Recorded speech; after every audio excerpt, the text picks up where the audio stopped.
इस पूरे साल के काफ़ी ख़राब परफॉर्मेंस के बाद फाइनली बॉलीवुड की मोस्ट एंटिसिपेटेड मूवी भी आज रिलीज़ हो गई, जो कि सेटअप करती है इंडिया की पहली प्री प्लान्ड सिनेमैटिक यूनिवर्स को, जो कि है अस्त्रवर्ष, जिसको कि मूवी की स्टार्टिंग में ही मेंशन किया गया है। इस मूवी को देखने के बाद ये कहा जा सकता है कि इसकी स्टोरी और कंसेप्ट एक सिनेमैटिक यूनिवर्स को सेटअप करने का पूरा पोटेंशियल रखती है। अगर इसकी स्टोरी पर आए तो ये स्टोरी अपने टाइटल को जस्टिफाई करते हुए शिवा की जर्नी दिखाती है कि कैसे वो एक डीजे से अपने अंदर छुपे अग्नि अस्त्र की शक्तियों को एक्सप्लोर करते हुए ब्रह्मास्त्र तक पहुंचता है।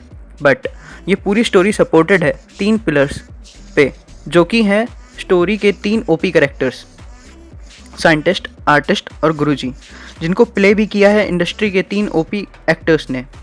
जैसे कि साइंटिस्ट का रोल प्ले किया है शाहरुख खान सर ने, जो कि मास्टर हैं वानर अस्त्र के, और आर्टिस्ट का रोल प्ले किया है नागार्जुन सर ने, जो कि मास्टर हैं नंदी अस्त्र के, और फाइनली गुरुजी का रोल प्ले किया है अमिताभ सर ने, जो वैसे तो प्रभा अस्त्र को होल्ड करते हैं, बट इनका नरेशन स्टोरी टेलिंग में और भी ज़्यादा जान फूंकने का काम करता है। अगर पहले गाने से केसरिया गाने तक के बीच के आधे घंटे की सीक्वेंस को छोड़ दें तो मूवी स्टार्टिंग से ही अपने स्टेक्स क्लियर कर देती है कि यहाँ तुम एक अच्छी स्टोरी के साथ साथ टॉप नॉच वीएफएक्स और अबव एवरेज एक्शन सीन्स भी एक्सपेक्ट कर सकते हो। इस सब की स्टार्टिंग होती है जब शिवा पहली बार ईशा को देखता है, जिसके चलते उसका अग्नि अस्त्र एक्टिव हो जाता है और उसे विजन्स दिखने शुरू हो जाते हैं, जिसमें से सबसे पहला विजन है SRK सर का, जो अकेले ही एंटागनिस्ट ग्रुप से लड़ते हुए शहीद हो जाते हैं। बट हमें स्टार्टिंग में ही अस्त्रों की पावर का एक खूबसूरत सा विजुअल मिलता है। इसके बाद हम इस स्टोरी का एक ओवर एग्जेजरेटेड पार्ट देखते हैं।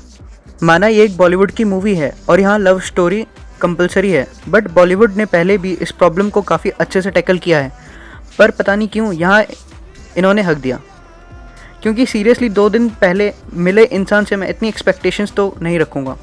खैर, इसको इग्नोर करते हुए नागार्जुन सर कमान संभालते हैं और हमें बनारस से हिमाचल ले चलते हैं, जहाँ क्रिएटर्स रिसोर्सेज जैसे कार पे जमी ओस का फुल यूज़ करते हैं। और फिर आता है इसके ट्रेलर का USP, जो कि 3D में और भी मज़ा खड़ा कर देता है।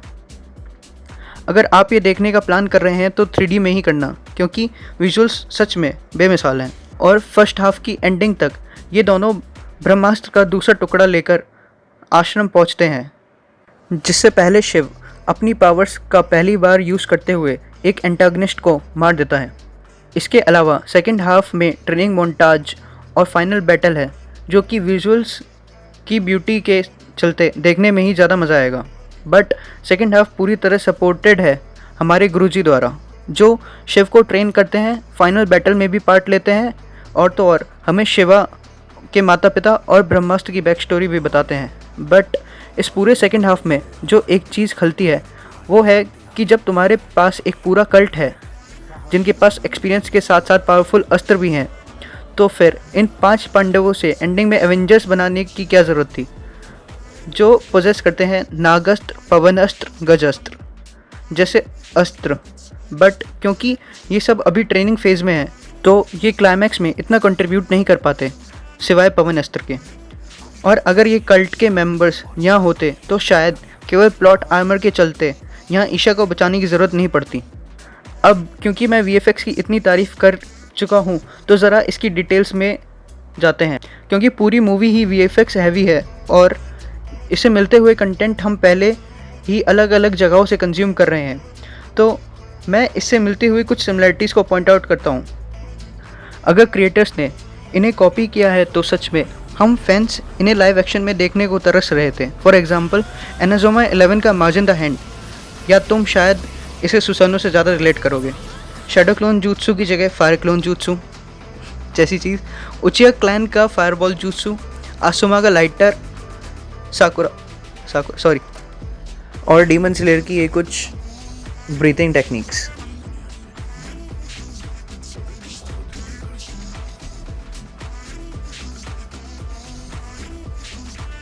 अब क्योंकि ये मूवी इंडियन मैथोलॉजी पर बेस्ड है, तो वानर अस्त्र, नंदी अस्त्र और गदा का काफ़ी वाइब्रेंट कलर्स के साथ एस्ट्रल फॉर्म इसकी क्रिएटर्स चॉइस ऑफ वीएफएक्स को जस्टिफाई करता है।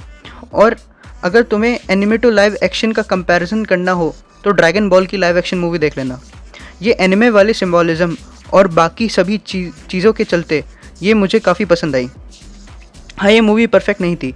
Bad dialogues, over exaggerated love story और अपनी फुल पोटेंशियल का यूज़ ना कर पाने के कारण इसमें काफ़ी कमियां थी।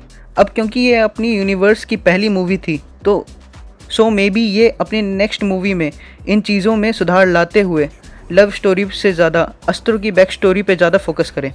और मे बी ईशा भी पवन अस्त्र को ओन करते हुए शिवा की पावर्स को एनहांस करे, जो कि एक काफ़ी अच्छी आयरनी होगी जहां अमृता और देव के अगेंस्ट ये दोनों एक दूसरे को सपोर्ट करेंगे।